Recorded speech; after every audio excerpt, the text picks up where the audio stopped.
Right. Hey, gang. How we doing today? Randy on the front row. Already excited. I love it. I love it. Cool. I'm Devin O'Brien. I'm going to be talking today about critique etiquette and how empathic practices can improve communication. So I'm part of the senior design leadership at HEB Digital. If you are not a Texan, HEB Digital is a grocery store that has a cult-like following. There is a great deal of love for that particular store, kind of all throughout Texas, and for good reason. Like it's well earned. Prior to HEB, I was at IBM, where I spent about 8 years there, doing a handful of different jobs, some of which were education based, some of which were I led the charge on a handful of drag and drop AI products, and then before IBM, I was at the Savannah College of Art and Design, where I taught interaction design and graphic design. And then I headed up a design internship program called Working Class Studio. May 26th of 2020 was a formative and life-changing day for me. I had a stroke. So it was an ischemic stroke that, if it had been located anywhere else in my brain, doctors said it would have nuked me out of existence. Prior to that, so all during my time at IBM, all during my time at the Savannah College of Art and Design, I was really pushing advocacy for accessibility. It makes me feel good that I cared about accessibility before I really needed to be fully engrossed and aware of it. So I had to relearn how to walk, had to relearn how to talk, had to relearn how to type. A number of things that you kind of live at a baseline for the majority of your life, and then you have this formative experience, and you realize you have to do things differently. And it gave me a far deeper appreciation for how we communicate, for how we exchange ideas, how we share things with one another, how we absorb things with one another. So let's talk for a second about how that relates to why we're even here, what we're even doing. So the ultimate goals of what we're discussing today, I want to make sure that anybody that's coming in across design, product management, and engineering is going to be able to learn the appropriate amount of context that you need to deliver when presenting your work. So that's the first part. Second part, you're going to learn how and why deep curiosity is an absolute necessity when acting as a member of an audience during a critique. And we'll talk about what is critique, and we'll break all that down in just a little bit here. And then you're going to learn the importance and the temperament of a capable facilitator in a critique setting. About half a year ago, I came in contact with Grammarly's State of Business Communication report.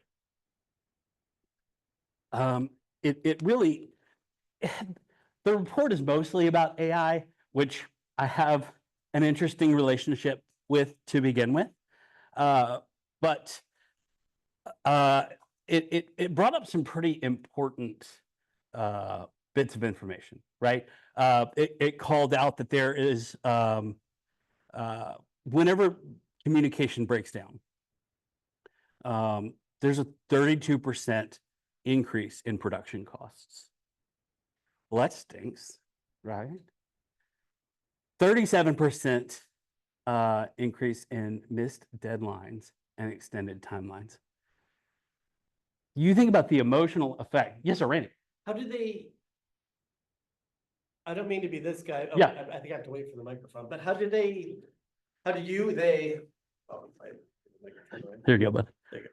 How do they calculate those numbers? I'm not arguing with the numbers. They Yeah. make sense, but how do you? Because like something being 37% further delayed because we don't communicate well makes total sense. I'm just trying to figure out how all that got figured out. You know what I mean? It's like I do know what you mean, and honestly, in my brain right now, it's not where my head's at. But I know that it was like 1,200 people that that were both business professionals as well as like kind of core design practitioners. So it was like a survey. It was a series of surveys that were sent out for the report. Okay, that's correct. So that's my bad. I missed that detail. I got it now. Oh, you're good, buddy. Thank you. No. So what this ends up being translated into, it ended up with a $1.2 trillion price tag. So bad communication is costly. We're having to rework things, rethink things, step back, reconsider. If from the start we approach with something more empathic, where we're considering everybody's needs. We're considering how we all communicate and we celebrate that we all do things a little bit differently instead of trying to jam everybody into one single way of doing things. Then we can maybe take a little away from that $1.2 trillion price tag. So what you're going to kind of hear and see today in terms of some of these methods, this is stuff I've picked up on over the course of 20 some odd years. It's a combination of best practices. It's a combination of that and then just stuff that I've done, stuff that I've observed. So it's mixed with personal anecdotes, but it's for the most part, it's things that I've seen that have rung tried and true time and again. The word critique, it was first recorded in the like late 1600s, early 1700s. It was the French, of course, because they this was like era of Enlightenment kind of thing, and so they pulled from the classic Greek, and this idea of critique being pulled from how we're breaking down the way we discuss things, right? How are we looking at art? That was kind of the original context, and how are we dissecting that? And so this became, the art of criticism ultimately, which has a little bit of a negative connotation to it. Criticism isn't always a favorite when it comes to people discussing things. I'm curious. Thanks, Brandon. You're good, man. So I'm curious, what does critique mean to y'all? So this will be kind of a little back and forth in here. And it'll be kind of throughout the majority of the talk. You speak about being in the business for 20 years, and I'm about the same age myself. I know when I was younger, like maybe when I was like 20, critique was like a challenge. Yes. Against what I thought I knew. Okay. Obviously I've gained some wisdom since then. So now I kind of look at a critique as a way of somebody seeing something I can't see. It's like if I'm looking at the back of my head, nice. They can do that for me. And so now I kind of welcome it now when someone has a critique. That's gorgeous. Who else? Yes, sir. In the back.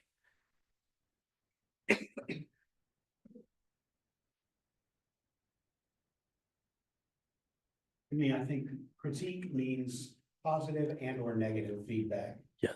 That will help someone improve or get better or improve their daily life, whatever it is. That's nice. That's really good. Anybody else?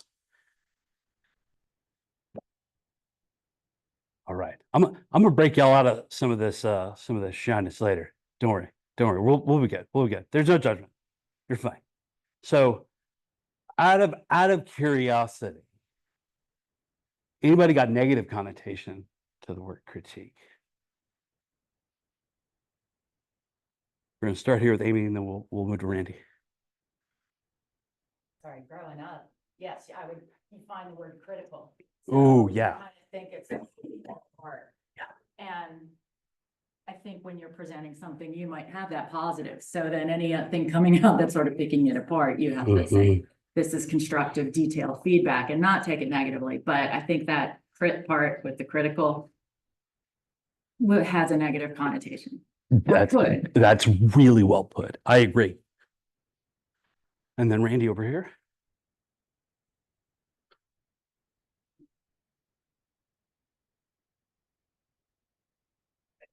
I think it depends who's giving the critique. There's some people and they'll come and I know they're giving good, thoughtful feedback. And I know that all feedback is valid, but there's those people who appear and you get that feeling in the pit of your stomach, like the whole fight or flight thing kicks in, you know what I mean? Like, okay, what did I screw up now? Maybe some of that's on me, but I think some of that's on the deliverer of the feedback, right? There's just like this, oh crap, here comes so-and-so, you know, this is gonna be a negative fest. Randy, I'm stifling a laugh, buddy. You're hitting the nail on the head. So absolutely. How many of y'all have ever had something that you were excited about that you were going to present, you were going to put in front of other people, and you had somebody from a different pay grade, different context, come in, and then there are actually a handful of folks in here that used to work or currently work at IBM, and there was a phrase, probably not only at IBM, but the phrase swoop and poop was used quite a bit. People execs especially would come, they would swoop in, would poop all over your work and then fly right out, right? There's also what the blow in, blow up, blow out. It's not fun. It's not psychologically safe. It does not feel like you've accomplished anything either as a presenter. And then when you're bearing witness, if you just happen to be sitting next to said swooping and pooping executive, it also doesn't really feel that good, right? You're like, oh, man, I would not like to be that person, you know? Or if they're like your mortal enemy, then maybe it feels a little good, but you know, then you feel bad for feeling good about watching someone else's Schadenfreude. So that's not good. So too oftentimes we emphasize the wrong thing. When I worked at IBM, for about 4 years, I ran a design internship program called Maelstrom. DA, sitting right there, he was actually a part of it. There were so many times where at the end of each week, there would be these presentations that we call playbacks. And at the tail end of that week, the interns would have to balance between, am I working to tell a particular story, or am I really working to make sure that the work itself is complete? It was a really challenging balance that even I had difficulty knowing how to relay exactly what we needed, because the audiences were always so drastically different. And so that need would soften shift. I think it ended up creating an endemic effect of all sizzle, no steak, right? Or if you're a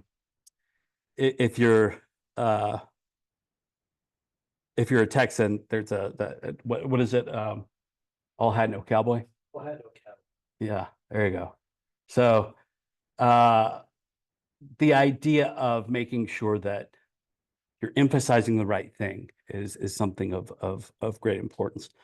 And Rami, I see too that critique can be constructive or destructive depending on how the person is putting it. That is gorgeously put. Yes, I completely agree. So, Brendan, I'm gonna send you back around the room. I'm curious. Ideal critique experience. Maybe this happened for you, or maybe this was the thing that you wish upon all wishes that you could have had throughout your professional experience. Never happened, but a deep experience where you're surrounded by colleagues and nothing's on the line, like you don't lose anything from having something that you've forgotten or an aspect of that you glanced over or didn't apply the proper emphasis. Yeah. And so like working on a team like that, I think would be like, that's the ideal. Whereas instead of it's like, okay, I need to make sure I emphasize the thing that this person cares about, even though they have low or no context, Yes. no data, no background. Yes. But I know they really care about this one thing, and so I'm gonna hit it like it's important, which kind of lies to the room about what the actual purpose of what I'm doing is, but makes them smile or smirk, which is job done, and so that is kind of like, well, that's completely, I should, anyway, I fight this internally all the time. I'm Yeah. like, shouldn't make you happy if you don't know what is important, so. Right. Yeah. That's really well put, man.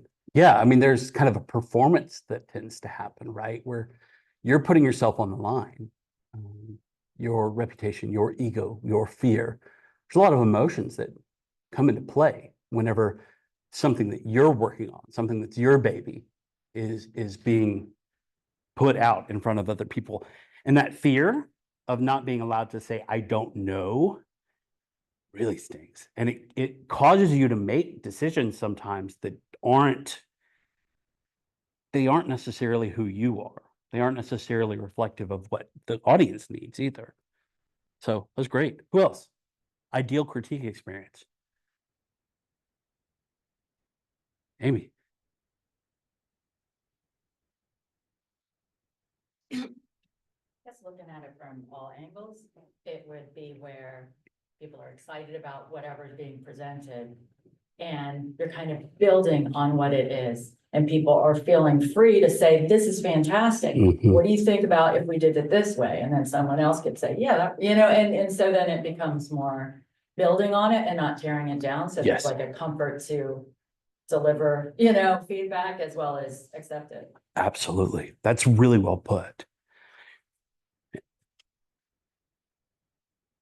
My ideal would be starting with positive, Yep. building on the positive, Mhm. building and building, and then going on into, hey, but can we make it better? Yeah. Can we do this better? Not necessarily a negative critique. Right. But a encouragement to grow beyond. Mhm. In the early 2000s, there was a technique that colloquially speaking was known as the shit sandwich, where you would compliment, rip it to shreds, and then compliment it. This was what, early 2000s, late 90s, deeply passive aggressive. Okay. Yeah, this is really good, but also you're the worst person alive, but also keep going. Oof. Randy, what's up? There, a couple of years ago, I was doing a lot of writing, so we'd study an incident and then write about it. I'm getting to the point, I promise. So my boss was a distinguished engineer, which if you don't know IBM is pretty far up the ladder. It was 2 levels above me. We were working on these reports together, and rather than rip apart everything that I wrote in PRs or whatever, sometimes he'd sit down and say, okay, let's go through this. What were you trying to say here? Okay, here's how we could probably make it better. Or in the PRs, he'd make suggestions on sections to rewrite rather than, just read. Or if he didn't make a suggestion in the PR, he'd say, what if we approached it this way?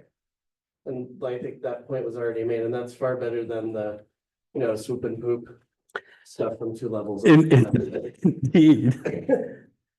In the back there. I'm sorry, is it Catherine? There's a glare. Sorry, Catherine. To expand on what Amy said a little bit, something that's collaborative and communicative Mhm. and asks a lot of why and discovery questions. So you can not just say, this is what you did, here's how we're gonna fix it. Mhm. You can get more perspective and more background on why certain choices were made. And then not only do you get a correction or a critique, but you get to shift the way that you look at things or get in other people's shoes a little bit. Yeah. It might expand the way that you think about something and completely change your perspective on it. Beautiful. That's great. I love it. The room is like, y'all are getting warmed up now. This is good. Yes. Yes. Keep it going. One thing that we run into with, I work for a small marketing firm. And most of us are remote. It's based out of Atlanta. I live here in Texas, so I'm really remote. And so a lot of the things, when we have a product or something that we want to review, I've noticed the difference of if you just say, go to this file, look at it, and send your comments in an email or chat. That seems to be more negative Yeah. because and sometimes people don't take it the way it's meant, Yeah. you don't mean it to be. So rather than, hey, let's meet online, let's do a Zoom, let's talk Mhm. about it. So I see a big disconnect with that and hurt feelings Yeah. and people saying, I can't do anything that anyone likes. So I think that's a big part of it. Okay. So, and I don't see your name tag. What's your name? Kim. Kim.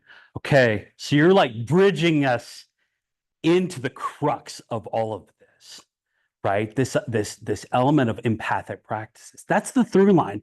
Out of everything that all of y'all have said, empathy is the connective tissue. Empathy is, it's not just show me the thing and I'll tell you how horrible the thing is, right? And Robert, I see that you've got a let's see. So I like to get the observer's immediate visceral response to the work and any honest questions they have in order to understand the work, then conclusions they have, pro and con, and suggestions that they might have. This is very, very mature. I love this. This is great. So the thing to keep in mind with the way that we're looking at these conversations, it's not a one size fits all thing. Kind of mentioned that earlier. And this idea of framework versus process. Process implies it's got to be done the exact same way every single time, and you don't have any flexibility. Framework, on the other hand, is you've got some guidelines, and then according to your context, according to your scenario, your reality that you're living in, you fill in the gaps. You put things where they need to be because you have the agency to do it. You're empowered to do it. And by changing this approach, it makes for a much more enjoyable experience, a more memorable experience, and a more productive experience. And so this is where boundaries, this is where guide rails, come into play, right? This helps to prevent ego from getting in the way. It's a lot of opportunities when we're exchanging with one another. It's a lot of opportunities for us to be intentionally and unintentionally passive aggressive. We all communicate differently. We all have different needs, right? We all have different abilities. And if we are one size fitting all, then we're ignoring anybody with an ability that is different from ours. So if we make it to where it's a little mushier, I guess you could say, then we have room to play. We'll waste less time. We'll create a more constructive atmosphere. The idea would be to front load the experience so that we do less work in the long term. So you have to do a little additional prep at the onset. There's a little maybe harder work, but once that consideration becomes habit, then it's a lot smoother moving forward. So let's talk about these. There's three core roles that I want to address today. And we'll break each one down and talk about their responsibilities for each. So we've got presenter, audience, and facilitator. We'll start with the presenter. So, hi, that's me. I'm presenting right now. I'm wearing it just touched my mic. Sorry, those of you that are online. You may or may not know this. I'm drenched in sweat currently. I am beyond nervous being in front of you. I've talked my entire life. I've been doing public speaking, and every single time I get butterflied out, and that's why I wear a hat. I'm absolutely like covered in sweat right now. But it doesn't mean I'm not having fun. And so, if we're looking at this from a compassionate perspective, which we'll cover with the audience in just a little bit, it makes it a little easier. But I'm calling this out now because we're in the presenter space, and you'll be able to call back to that with the audience. So I'm going to put a phrase on the screen. Some of you may or may not have seen this phrase. It says, "Hello, my name is Inigo Montoya. You killed my father. Prepare to die." Okay, I saw a couple of y'all mouthing it already. Anybody know what movie this is from? The Princess Bride, a Rob Reiner classic. Yes. What the hell does this have to do with presenting? This is your framework. This is how you go about presenting your work. In what way? Well, first off, hello, my name is Inigo Montoya. You establish context and fidelity. You let folks know where you are in the overall process, whether it's a build process, it's a design process, it's you're giving enough context so that people know you're early on, you're middle, you're late, right?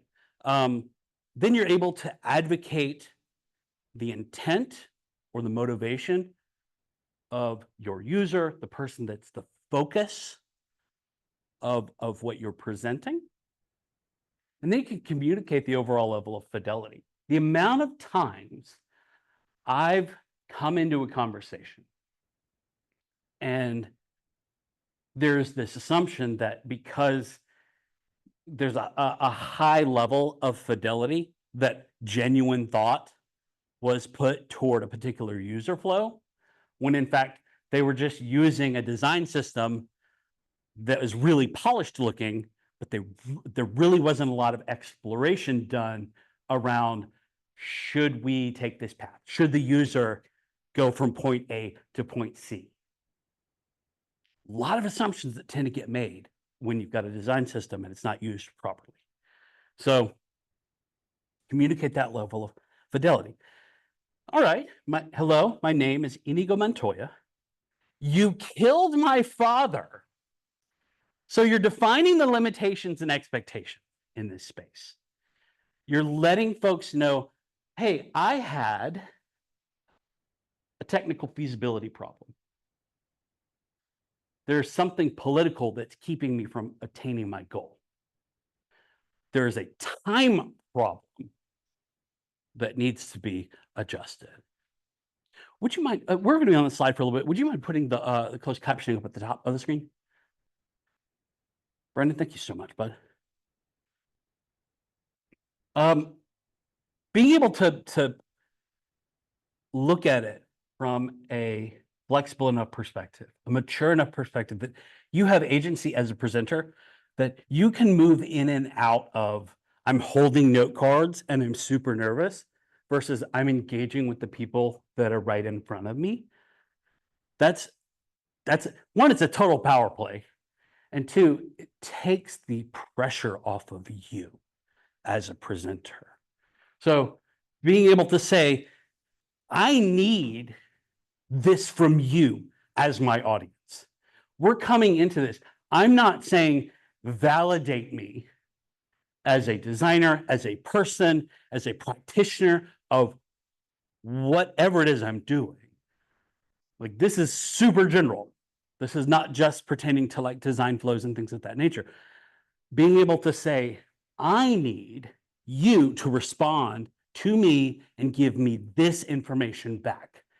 And to be able to front load the conversation with that so that your audience has that in their mind rather than I'm going to present this whole hour-long thing and then maybe you'll give me what I want. A large chunk of the stuff that you're seeing is coming from couples counseling. My wife and I have been together for 21 years. We started going to couples counseling when we hit about like year 17. And it was the greatest thing we could have ever done. I mean, we felt like we were kind of bumping against the wall. We weren't communicating that well.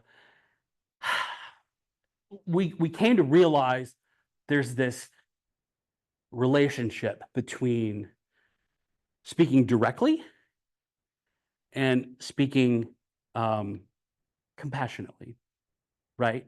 Or you know, a level of harshness is the wrong word. I don't know why I can't remember the word right now, but you have these two concepts, right?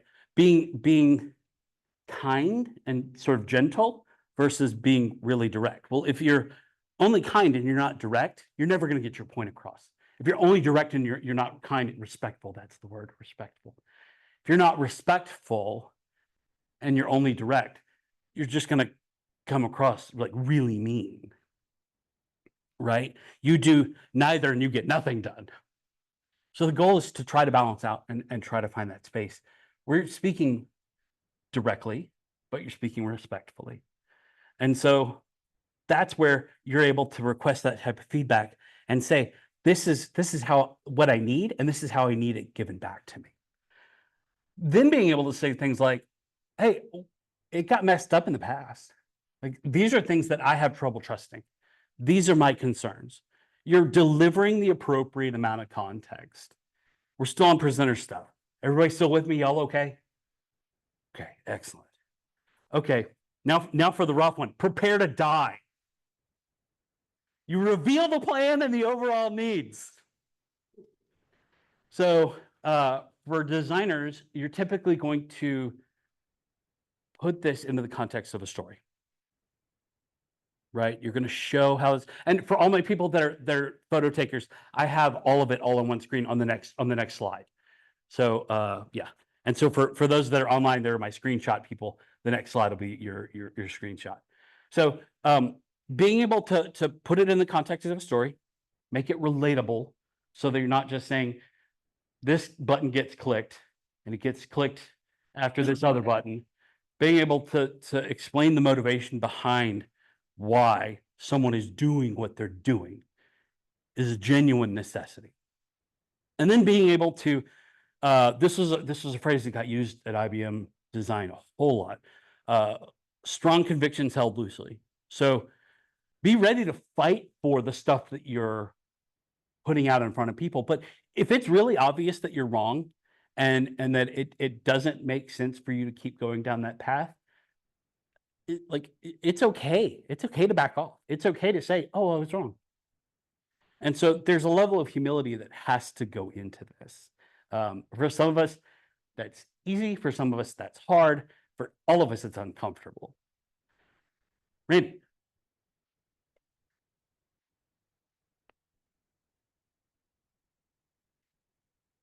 Good timing. I needed to get some water. I don't know where this fits in, but one of the things I started doing as a blind person, especially on virtual presentations, is I used to be like, I'd white knuckle it because I'm using a screen reader and Braille and all that sort of thing. And God, I hope nobody notices. So when I started doing large scale executive presentations, just want you to know, I'm using a screen reader or Braille. There might be delays. Appreciate your cooperation. I wasn't asking for their cooperation like I did before, but appreciate your cooperation. Yes. And it also made me feel real comfortable. So I didn't have that monkey on my back. You know what I mean? I don't know how it fits in with your stuff here, but some of that kind of resonated in some might say calling it vulnerability, but maybe there's some of that, but it's just, the whole appreciate your cooperation. don't need it. I'm smirking, man. Yeah. I think you nailed it. I mean, here, I'll take It the took mic. me a long time to figure that out as opposed to going, oh my God, I hope something doesn't break. Well, I mean, I think you bring up a perfect point, right? You're not asking for validation. You're giving the appropriate amount of context. So this gives you agency. This gives you that ability to say this does or does not work.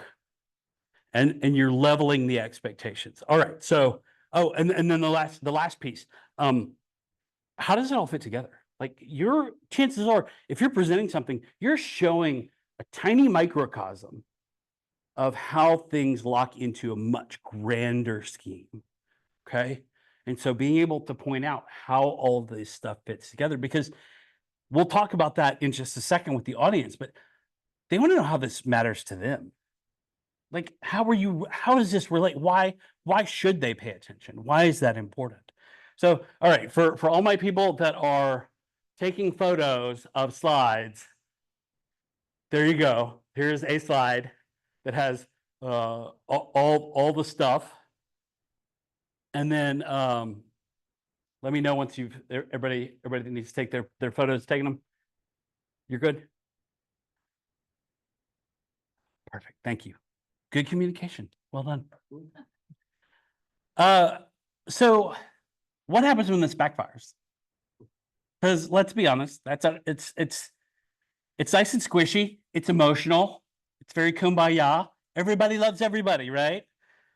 Yeah, it's not really how it works. So the things that can go wrong, these anti-patterns, it's real easy to take stuff personally. Doesn't feel good when your baby gets criticized, right? So you have to fight taking it personally. It's real easy to try to problem solve when you're in the moment. There are a lot of designers. We have a pretty interesting swath of design maturity in our org, but it kind of leans toward a lot of younger designers that are really kind of getting acclimated into the space of not only figuring out how to design well and how to consider the needs of all of their users, but how does that work politically with getting what they need when working with product management and working with engineering? It's not just this like straightforward path, right? There's a lot of negotiating that has to happen. And for people to feel like they've got agency it's a challenge. And there are many times where during critiques or during presentations, they'll jump into the working file and immediately start trying to fix things. No, no, no, no, no, no, no.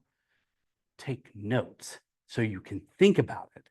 Because maybe, just maybe, that information that you're receiving, maybe you use it, maybe you don't. Maybe it doesn't actually apply because you're so nervous during that time that you're not thinking, wait, there was a statistic, or we had user data that showed this would actually be a pretty terrible idea if we went down this path. So making sure that you're giving ample critical thinking in the moment, right? So that you're not just having a knee-jerk reaction. So make notes rather than make changes. It's real easy to provide too much or too little context. Let's be honest, right? Just out of curiosity, anybody ever get cornered with like an oversharer about personal lives? You know, and I've been the oversharer. I'll be real honest with you. I'm that guy, and I'm so, I know it's not always great. But whether you're giving too much information or you're not giving enough information can definitely happen when presenting as well, because people are going to jump to conclusions. They're going to make assumptions. So unless you explicitly call something out, people are going to go where they want to go. Why am I telling you all this, by the way? You think about like neurodivergence. You think about the way that we verbally communicate. That's an important piece to how we approach things. Okay. And then being aggressive instead of assertive. So was it Kim that was talking about like typing it? So, okay, I taught in higher ed for 8 years. And it was pretty, I don't know, it was pretty early on whenever we had really adopted like a very aggressive like e-learning program. And the amount of emails that I would get, or the amount of like messages that I would get like in our e-learning app, I learned from my management to read it in the worst possible way before you send it, so that you know whether or not you're going to come across as a total jerk. Because sometimes you're just like typing stuff and it's like you're approaching it like noun of direct address, like I did this, but then you leave off the I and it's like did this, or like do this, and it comes across like a command rather than like, oh yeah, I totally took care of that. And like Kim was saying, like that there's a verbal element. Tone gets completely lost when it's written, and too often times we're not in that headspace where we're self-editing, and it's tough. Okay, how are we doing? Everybody okay so far? Okay, y'all been very, very attentive. You're a wonderful audience. Speaking of audience, all right, second role. On the screen, I have an adorable little blue hedgehog that likes to collect rings. And this guy, he was a very well-loved Sega character in the 90s. Sonic the Hedgehog, correct, Randy? And when the movie was about to be released, there was a series of promotional images that went out. And I will tell you here and now, they tried to I can't even say it. Anthropomorphize him. Did I do that right? Was that good? Okay, thank you. Why was that so hard? Mouthful. They tried to make him look a little more human. And if that's not the stuff of nightmare fuel, like just pure abomination. Like he was a cute, cuddly little guy with giant eyes and a little rotund belly, and they made him look like a weird blue hairy track star. It was scary. And so the reason that I'm calling this out, because he went from having kind of a track star build to having that like wiry leg, cute belly, his hair got bigger, his eyes became more pronounced, his mouth became more obvious, instead of having like a weird 5 o'clock shadow for some strange reason.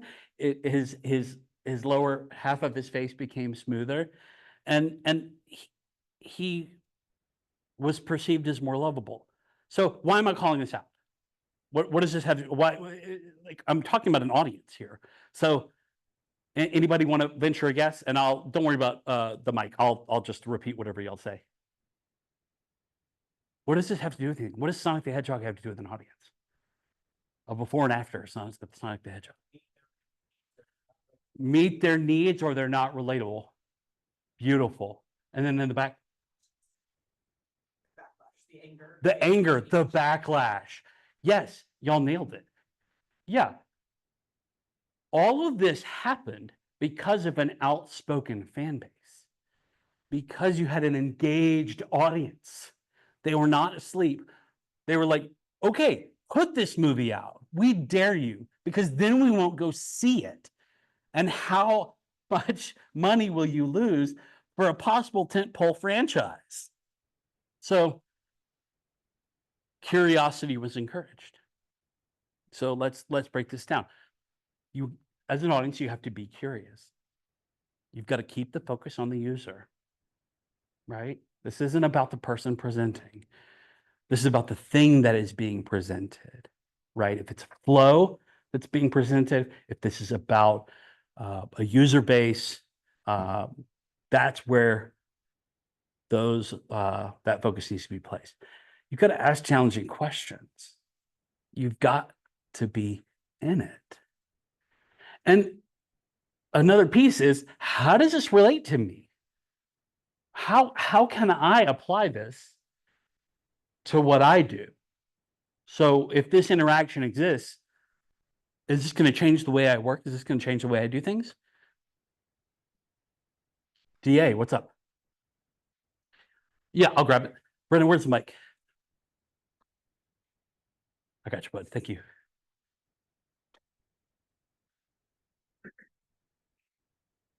Do you have any tips for when you're giving a critique to a bad presenter who maybe doesn't do a lot of the things that you were talking about previously, or comes to the critique with like previous assumptions, like let's say it's a designer presenting to engineering or vice versa, and so they have in their head, you know, these people are yada yada yada. And so Yes. do you have any tricks that you use to sort of like disarm those situations? Oh, I definitely do. And they don't always work, DA. That's a challenge, okay? Because people are going to people. They are not always going to behave in the exact way that you assume or that you hope. However, this idea of trying to ask really engaging questions, and there was something that you said, by the way. You said a really bad presenter. And so there's context in that too, right? And so it depends on, air quote, like what bad would mean in that particular instance. Are they not providing the right amount of context? Are they making it all about them? I think by framing questions in really specific ways, one, to show that you're engaged, and two, to kind of corral the conversation a little bit. I think that has to happen either way, whether they're a quote good or bad presenter, to show that you're in it, that you're present. Otherwise, things just going to go off the rails, and there's not going to be any kind of accountability. Now, there is a third role that we'll talk about with the facilitator, where having that is going to be really helpful, even though we don't always have the facilitator at play. And I'll talk about kind of what to do there. And if I forget that part, because that's not in my notes, if I forget that part, somebody keep me honest and remind me. So ask challenging questions, so that you know, that presence, that curiosity, DA, that's what ultimately has to happen. Otherwise, that bad quote presenter is going to keep getting away with bad habits and not presenting effectively. It's a great question, man. As a very challenging question, if you will. Randy. So from the audience perspective. Or there's your mic. Thanks for doing all that. From the audience perspective, that's what we're talking about now. That Like, is. be curious, ask challenging questions, Mhm. things along those, be engaged, for goodness sakes, stuff like that. Yes. That's okay. This one, I lost that track for a second. Yeah, sorry about that. I'll take it. Thank you. Taking football handoffs at the minute. Absolutely. And then Brendan, can you take the close? Oh, you read my mind. Man, you're great at this. Thank you. All right. Next, you want to, one moment here. You want to stay engaged. So, how many times have y'all been a part of a presentation, but really you weren't actually there? You're on Slack, people are texting you. Oh, don't forget, you got to pick the kids up from soccer practice because my thing ran long. Like, that's definitely a thing. It's really difficult, right? But you have to be there. You signed an unwritten contract, right? Like, as an audience member, you're showing up and you have to be present. If you're physically there, you're not just a warm body. That's not good enough. So this goes back to what DA was calling out of, like, okay, well, what if the presenter is just the worst? Yeah, you kind of got to muscle through that a little bit. But by you being an engaged audience member, it does help the presenter. Okay? That person is standing up there potentially making a fool of themselves. Sweaty, if you will, nervous. They may love it, but their heart's racing. Okay?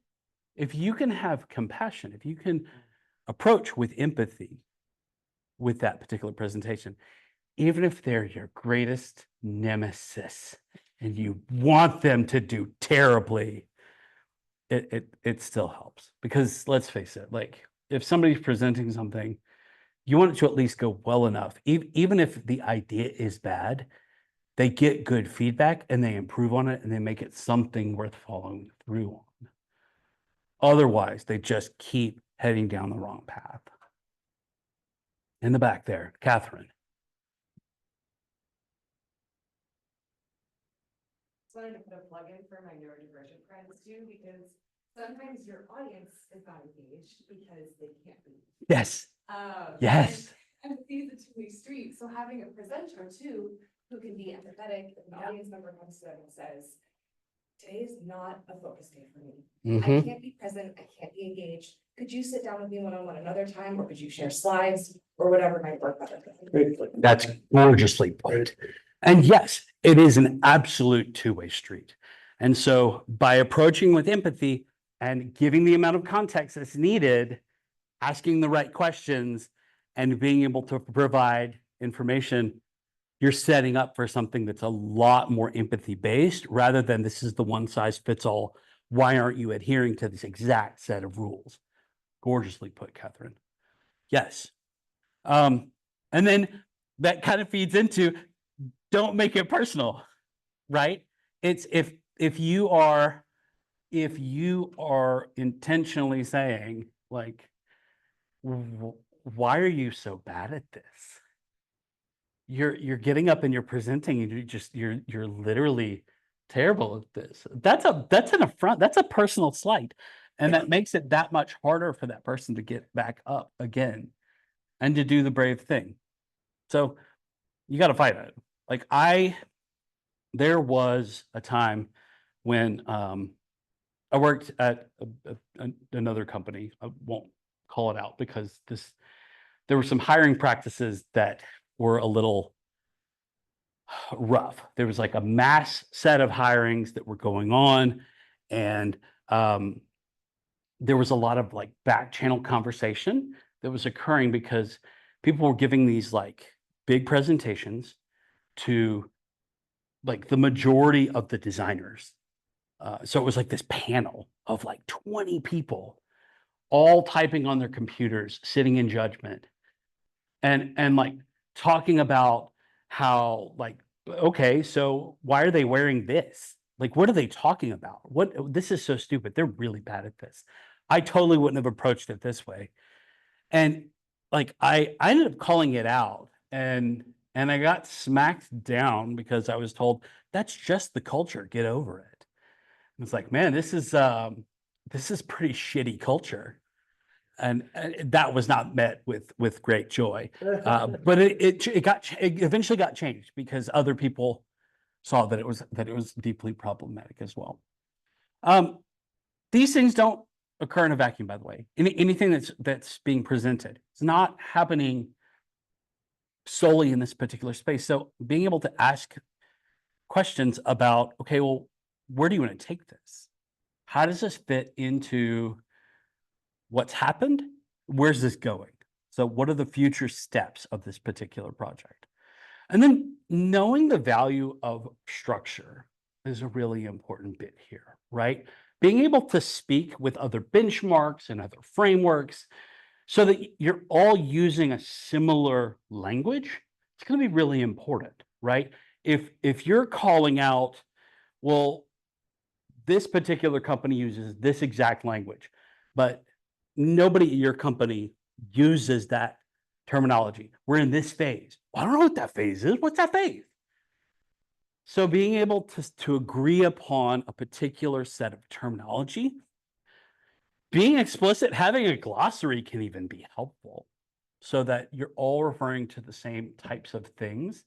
Because the amount of times I've been in critiques, the amount of times I've been in presentations, where somebody comes in that's either new or they're coming from another company as a guest, and they ask a question and it kind of like sucks the oxygen out of the room for a second because folks are like, we don't know what these words are. This is new. These are new concepts. Or we're assuming we know. And then there's a lot of times somebody that's like, okay, well, I don't want to look bad. And clearly everybody else probably knows what this is. I'm going to play along and I'm going to use those words too. And then it starts getting misinterpreted and used incorrectly. Not good. So having an agreed upon language, it's super helpful, right? Keeping the comments relevant. That's another thing that you're falling in line with that structure, right? That's the value of the structure. And then it is real easy for some more than others to suck the oxygen out of the room and talk so much. I actually had to write this anecdotally, like pretty early on, because I've given this talk in a number of different spaces, right, and a number of different contexts, and like both kind of like multiple professional avenues as well, even within HEB.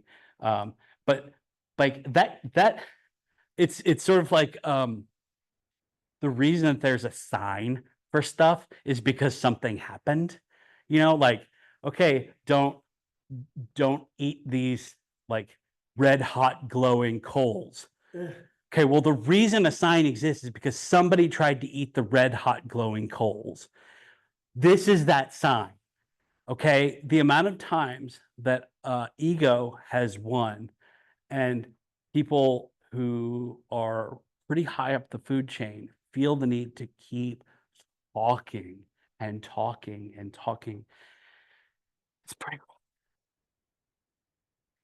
Okay, so we've got for our people that are taking photos, here's the slide that has all the stuff. So be curious, stay engaged, know the value of structure, right?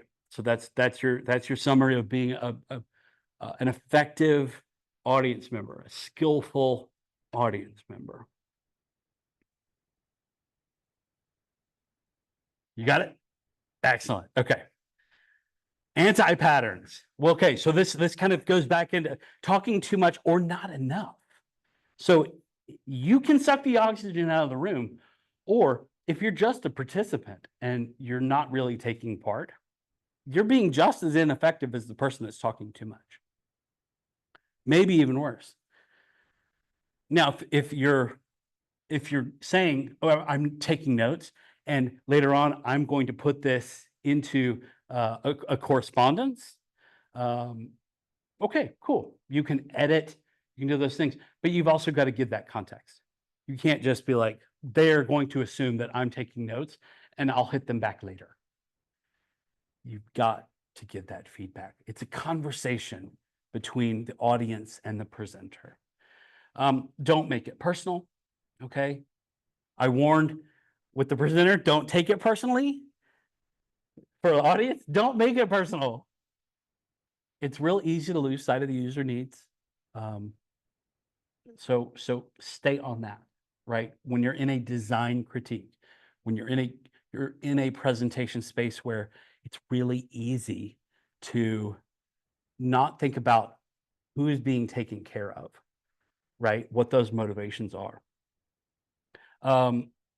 It's really easy to provide feedback without fully understanding. This goes back to those execs that like to come in and say words because their voice sounds real good in their head.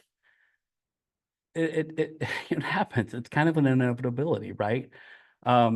So make sure you're collecting enough information. And if you don't have that information, before you speak, ask the clarifying questions as an audience member to get to that place of understanding, so that then you can ask the real informed question that you're actually curious about.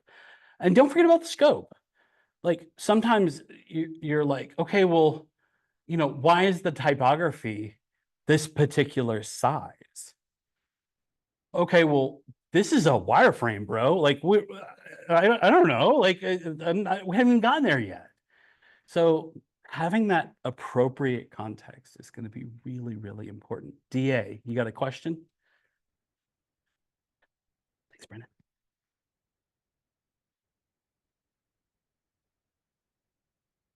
I asked a question earlier about being a bad presenter, but I think more often than not, I find myself feeling like a bad audience member Ooh. because something will be being presented, and typically in the room, I have to play, I'm in the role of accessibility advocate. And so they'll be really engaged with their user and presenting to their user, but it's just the wrong user. Yeah. It's marketing or it's product, and they've sort of left Yeah. someone off to the side. Oh, like I'm looking at a carousel in a list box. I'm like, my God, and so I'm like, okay, there's no way for me to tell you that you've completely forgotten this vast swath of humanity without you looking foolish, me looking like a jerk. Yeah. I have to very carefully navigate this area pretty much every day, over and over and over again. And I find more often than not, it's where something that I like, it's a bit, we're having a professional conversation where you just didn't gather your requirements properly, which is a lot of accessibility areas of design fall into that. But so sometimes with certain people, I'll like write it down and come to them afterwards. Yeah. Just because I know they take it personally. I know that's Sure. but there's an interesting space with the anti-patterns here where I'm like, yeah, sometimes my job is to be is to point out how you've lost sight of user needs, and that can be taken personal, so it can be kind of flipped weirdly. I understand that totally makes sense. And it's a delicate dance, right? Randy, you had a I've question? got a related, Yeah, man. and maybe it's out of scope for here, but it's kind of, sometimes I kind of feel like DA, like if I bring up some of the accessibility subjects, maybe just give me a good tip. It's like, oh, here goes Randy again. He's Yep. asking about that. And there's like some audible sighs.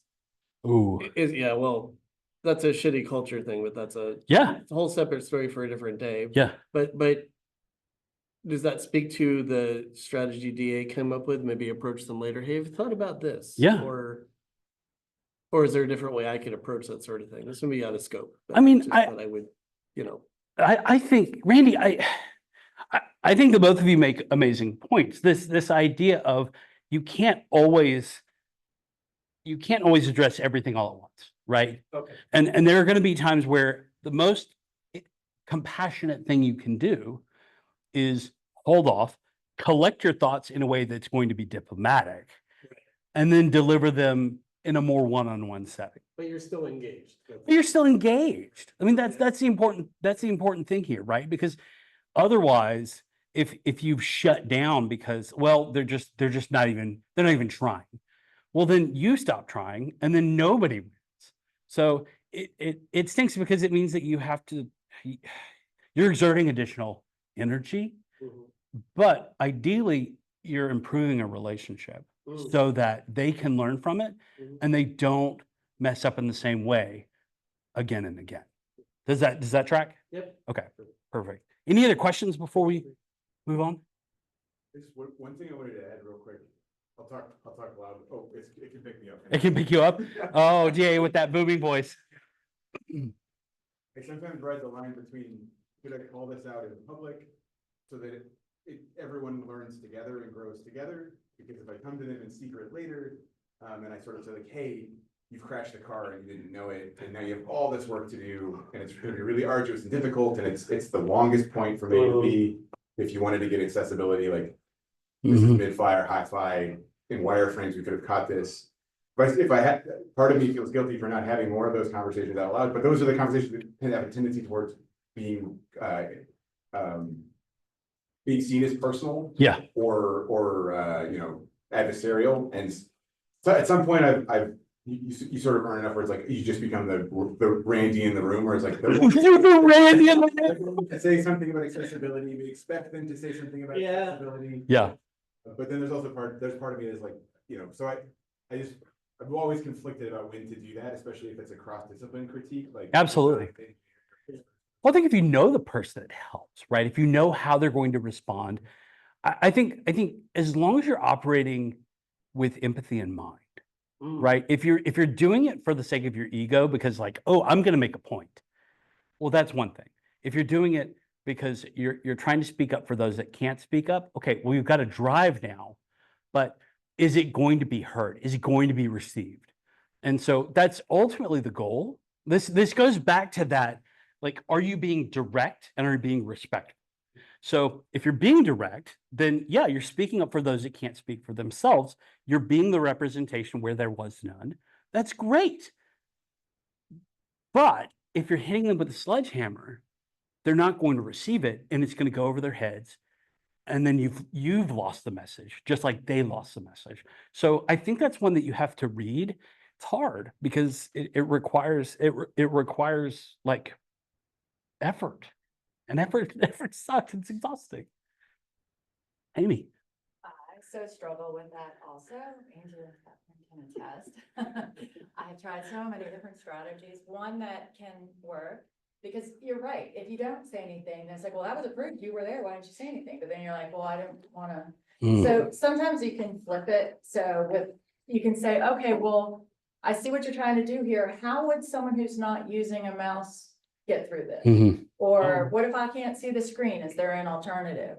And so that sort of will put the question in, and then the designer or whoever's gonna Yes. have to think about other solutions. So it gets them at least semi-engaged, Yes. but I don't know how to, I don't know how to avoid that. Oh, here comes Amy. You know, it's. And that's not always a bad thing. Yeah. It's really not.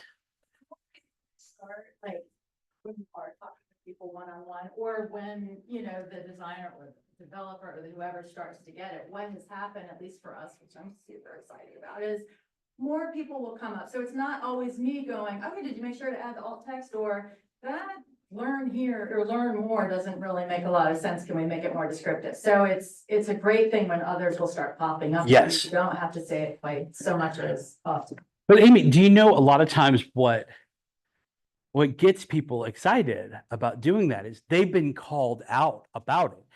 You can call somebody out and not be cruel, you know?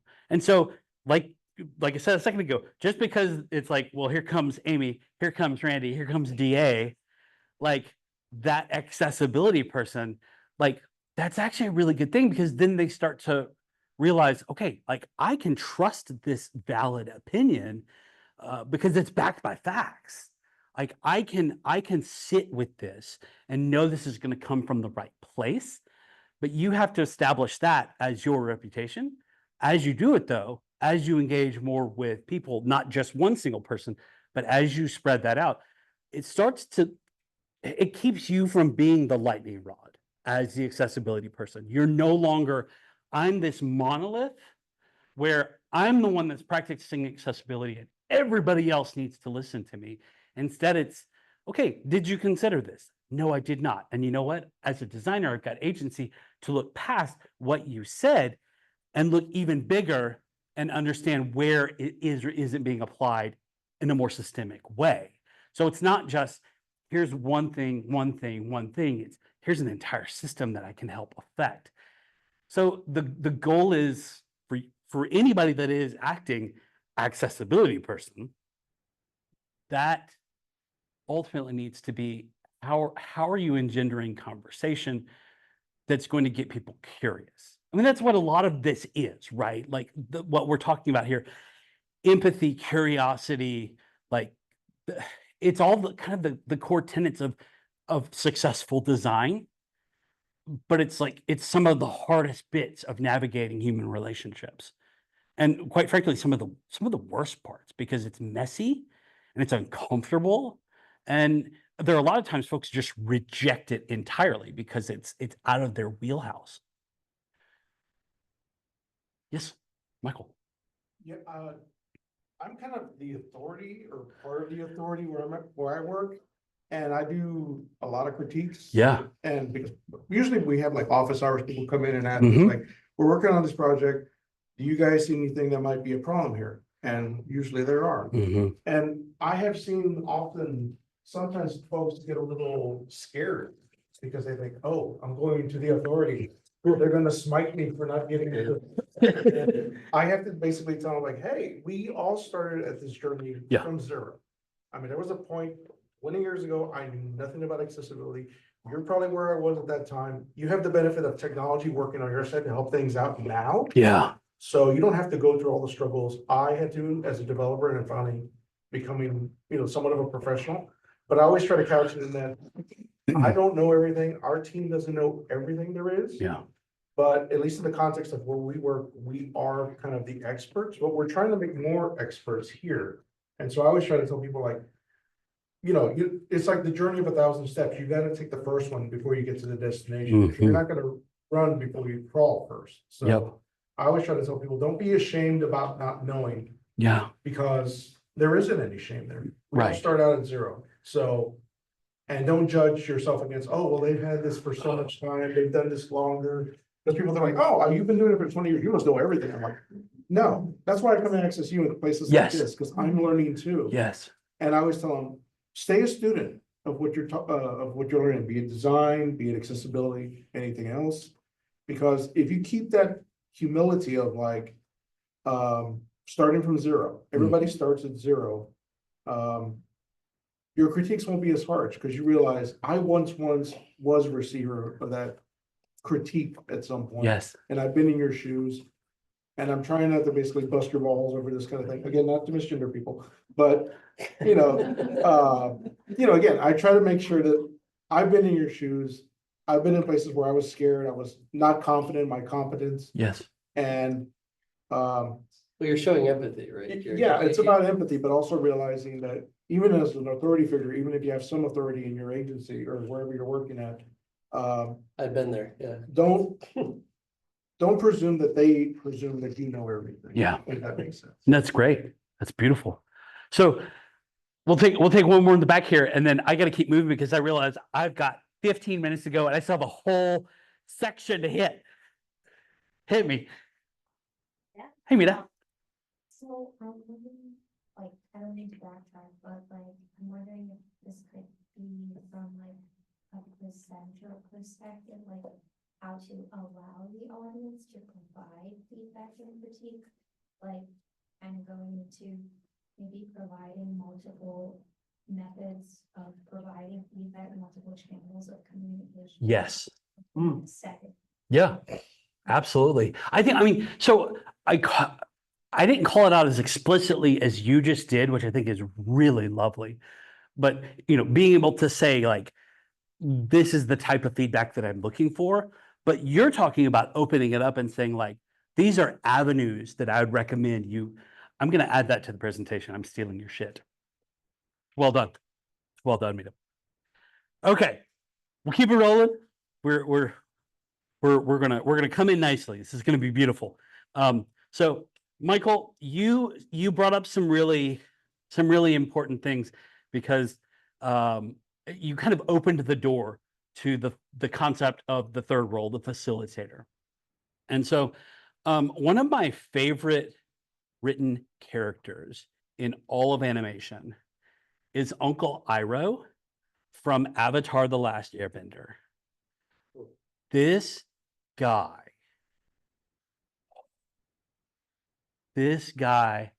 allows for pain, discomfort. He allows people to sit in it, to learn from it, but he keeps them protected as they do it. Okay, so he allows for mistakes. It's not that he's constantly trying to corral people to go in a specific direction, but he's facilitating growth. He's facilitating learning. And so there are certain rules of engagement that have to be observed along the way, right? And so as long as those guardrails, those boundaries are set up and they're really explicit, they're really obvious, then kind of anything goes in the middle. And there's a lot of room to play. This idea of a facilitator, so this is the person that is going to kind of guide the conversation along. Think of them kind of like it's the master of ceremonies, right? They're getting up, they're introducing the person that's presenting. How many times have y'all ever, there's like a stack of speakers, a stack of people that are presenting, and they go long. Like one person goes long and ends up taking up like the whole hour, and there were supposed to be 3 people presenting. Who's calling that? Like, who's saying, hey, we got a time check here, You've got 5 minutes to go. Let's go and wrap this up. Okay, you need a facilitator to do that. You need somebody to kind of observe, like, okay, from the outside world, like this is where we're observing these rules, right? So define the sense of timing. Okay. Deciding if a topic is, deciding if the conversation has gone off topic. It's really easy for stuff to go off the rails, right?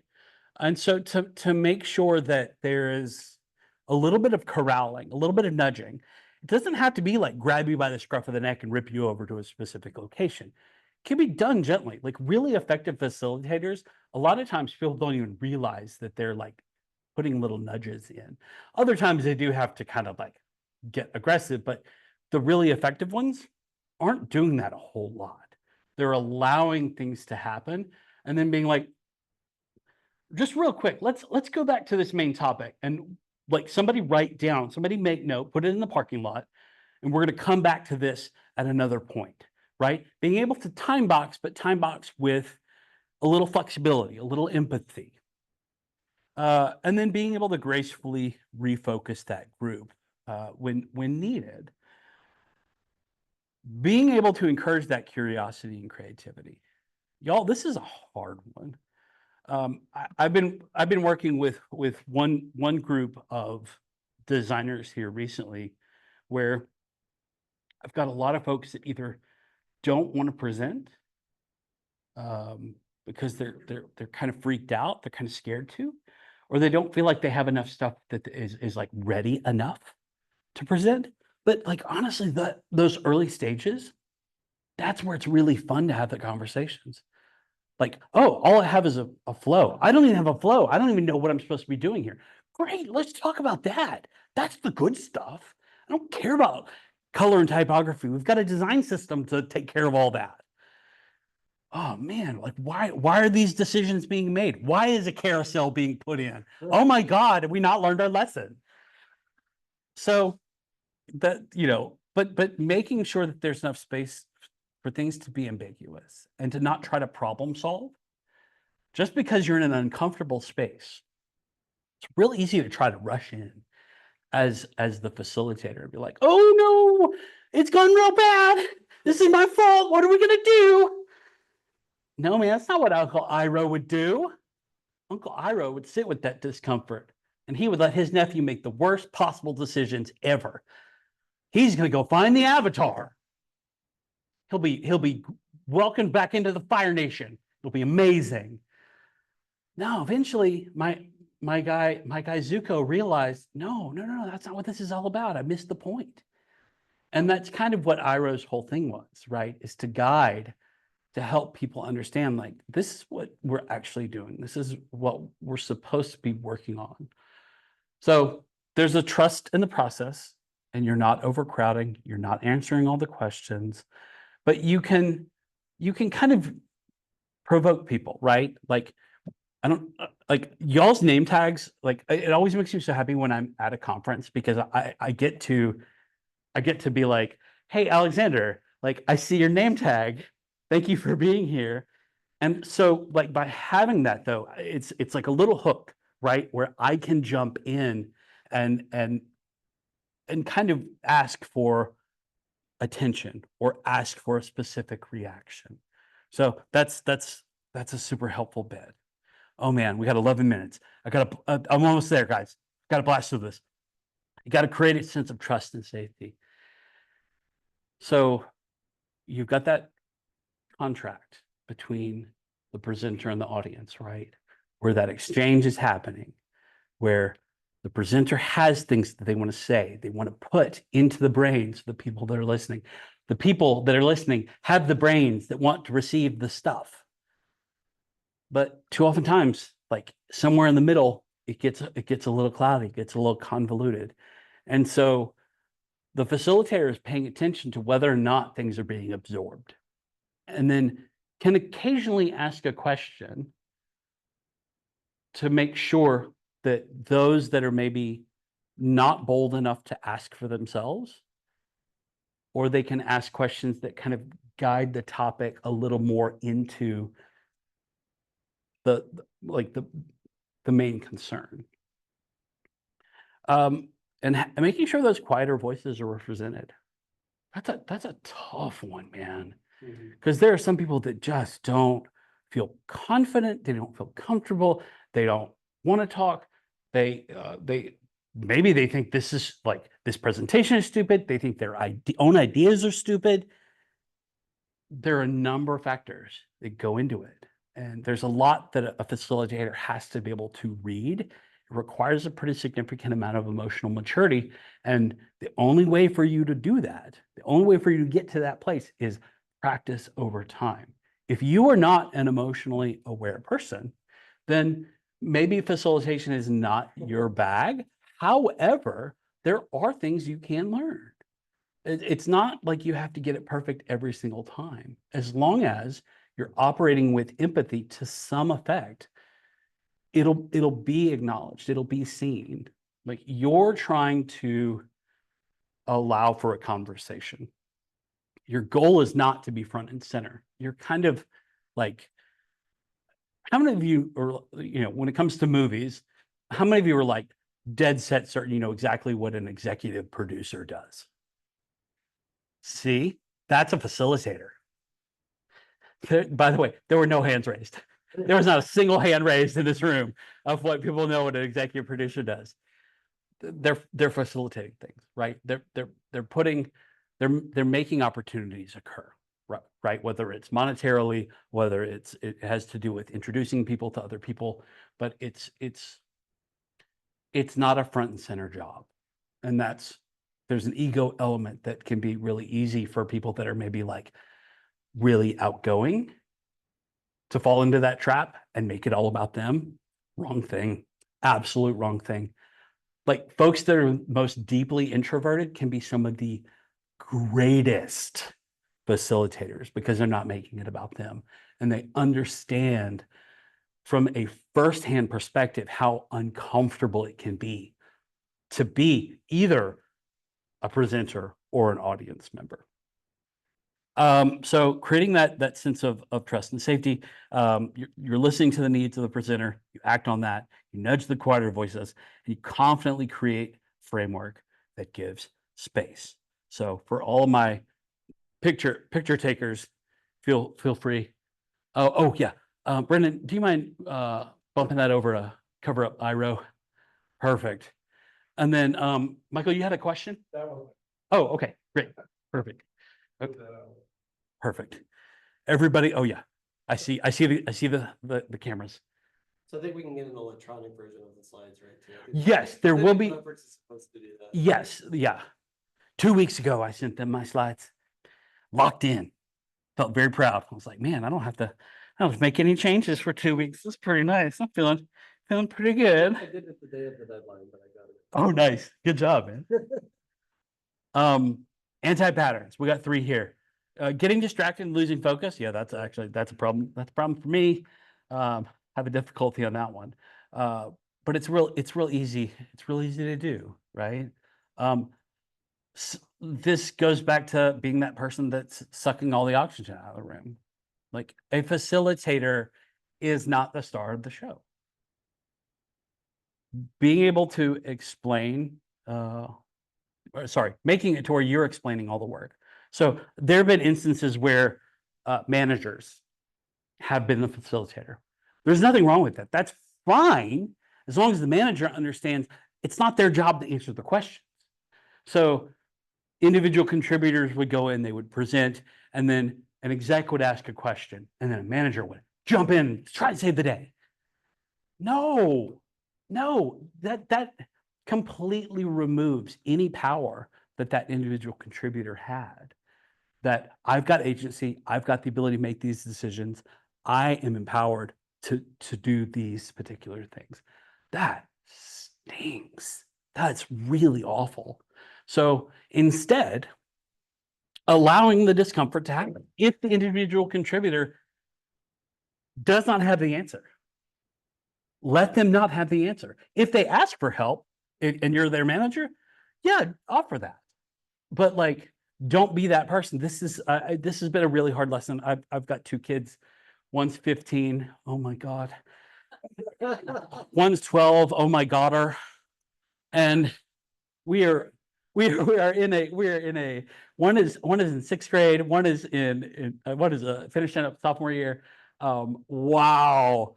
And to let them mess up on their own is so uncomfortable. I've just got to IRO my way through it, it is so challenging to not be like, okay, how do I make sure that they're making the right choices, but that they're the ones that are empowered to make those right choices. Okay, so we got a camera coming in right now. Okay, for folks that are online, I'm really sorry, but everybody looks super engaged. Okay, I'm going to do some poses like this. Okay. Yep, we'll do some of these. Look like this. Okay. So yes, very good. Very good. I think I mentioned earlier, I taught the Spanish College of Art and Design for 8 years, and we had a lot of PR folks that would come in, and it would be really disruptive, and we would all like have to do poses and stuff like that. So eventually it just got to where I was like, okay, let me make this a little easier for you. Like everybody sit like this and look like super engaged in this particular way. So on the screen, I've got all 3 roles, and I've got all the responsibilities that are involved with those 3 roles. So for anybody that is like, I need all the things, you got all the things. All right, last little bit. We're on the home stretch. We're doing this 4 minutes. Roping in leadership. Okay. So we've talked about this a couple of different times with a couple of different folks, right? That lightning rod effect kind of stinks. Being the person, that go-to person, that's not good enough. It's not sustainable. You exhaust yourself playing that particular role. What you need, yes, it helps to have leadership saying, okay, like we're going to do this. We're going to have a better experience as a result of making things more accessible. We're going to bake that into all the processes as early as humanly possible. We're going to have these considerations without fail. That's fine, having a mandate, but I've worked at enough places to know that mandates are not particularly loved. It's winning over the individuals. It's winning over the individual contributors so that they realize, oh, this is worth fighting for. I see there's validity to this. Then leadership is like, oh God, like, well, we have to do it now because there's a demand for it. People care about it. This will make us money or save us money. And so that's okay, everybody be cool. I'm having my photo taken. Be cool, everybody. Sorry. I told you, man. I told you it's 8 years I taught at that school. A lot of promotional photography that would come in. So that's it. We have 2 whole minutes. I know that there's like a 15-minute break, I believe, but I'm perfectly willing to hang around. Any questions that I can answer? DA. I'm sort of on a team of subject matter experts, and a couple of my colleagues are particularly bad at giving critiques. So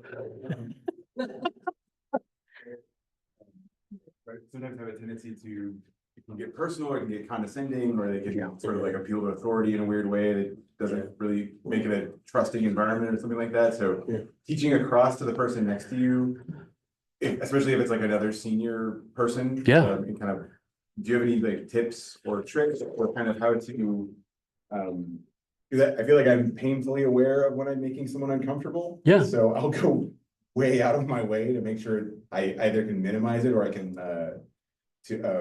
kind of acknowledge that it's happening and being like, hey, that will. But there's some folks who aren't so good at that necessarily. Right. And so yeah, anyway. So part of it is knowing your audience. right? Understanding who the executive is, knowing what they care about, knowing the things that like get them particularly excited, right? That idea of balancing between directness and respectfulness, it's a challenging one, but I think it's worth taking into consideration as you're having that conversation. Again, this goes back to, this is not one size fits all. So it does require additional effort, which stinks. However, if you want to win this person over and you want to make sure that they understand the value of the things that you're doing, this is not, there's nothing performative about what you're doing, and they need to understand that. And so, I don't know, man, like corner me later. Let's like, I feel like I know who you're talking about. VA and I work at the same company. I feel like I know probably who you're talking about. Let's take it offline and all those good phrases, you know. Yeah, let's talk about it soon. I would love that. Let's see. Sorry, let me get. And I did not catch your name, Isabel. I'm getting the mic for Isabel. So I have what are your tips on, it's kind of similar to what, I think, what did you say your name was? DA. DA. So I have leadership who, I'm an accessibility liaison for my agency and my group. And, my manager was an accessibility liaison, but I feel like now she's becoming a blind eye to it. And, every time I bring this topic up, like I'm super excited about it. I'm very engaged. I'm a UX design major here at St. Ed's, and so it just, all of it together just makes me super excited. And I just feel like I'm running up against a wall because I know she knows, and I don't know how to help her just to understand how valuable it is.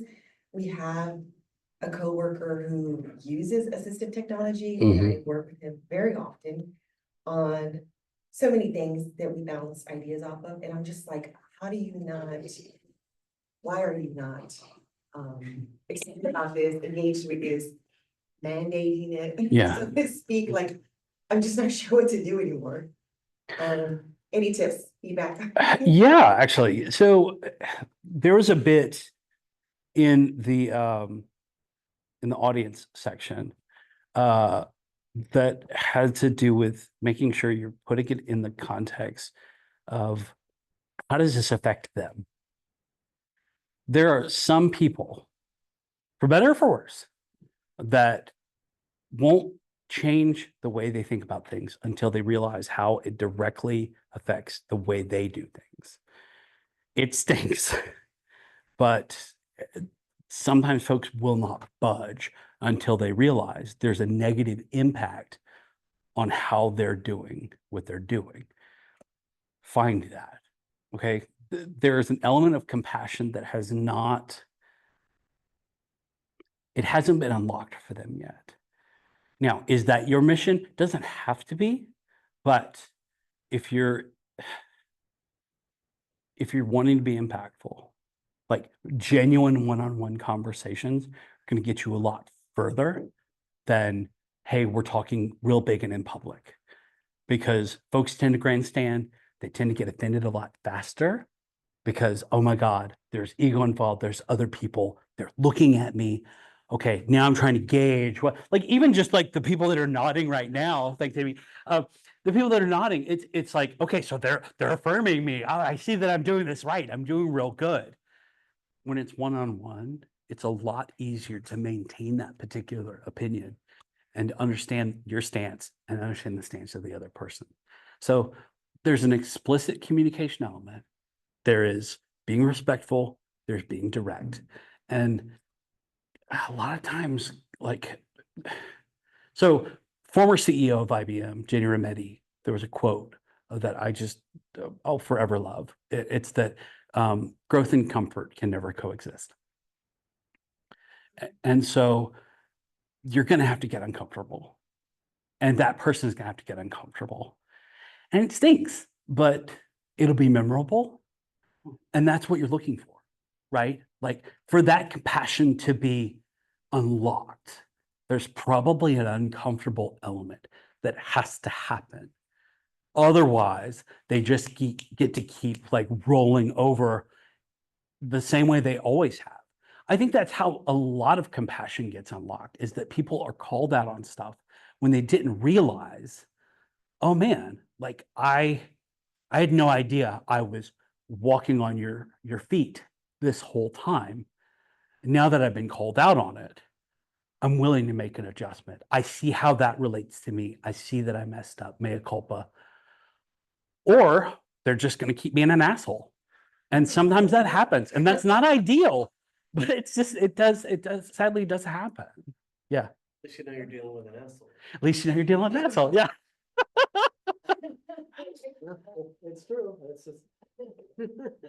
All right. So we are 6 over. I wanna get out of Julie's hands, get out of Brennan's hands. Thank y'all so much. Y'all were a very attentive audience. I appreciate you guys. Thank you.